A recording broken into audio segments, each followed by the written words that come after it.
প্রিয়তমা, আশা করি ভালো আছো। জানি না কি ভুল করেছিলাম। তুমি আমার ভাগ্যেই ছিলে না, নাকি আমার চাওয়াতে কোনো ভুল ছিল?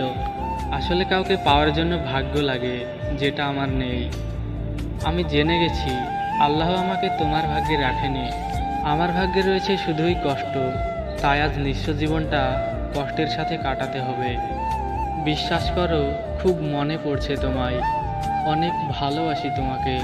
কষ্টে বুকটা ফেটে যায় সেই সব স্মৃতি মনে পড়লে। তোমাকে পাই বা না পাই, আমার সবটুকু ভালোবাসা শুধু তোমারই জন্য। আমার পাশে আজ সবাই আছে, তবুও নিজেকে বড্ড একা মনে হয়, শুধুমাত্র তুমি পাশে নেই বলে। আর তোমার শূন্যতা আমাকে ভীষণ কষ্ট দেয়।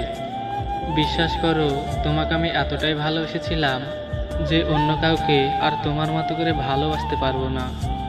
হয়তো তুমি আমার চোখের আড়াল হয়ে গেছো, কিন্তু মনের আড়াল হতে দেব না কখনো। জীবনের শেষ মুহূর্ত পর্যন্ত অপেক্ষা করে থাকবো তোমার ফিরে আসার জন্য। যেখানেই থাকো ভালো থেকো। ইতি, তোমার ভালোবাসার বিশাল জগতে নগণ্য এক মানুষ।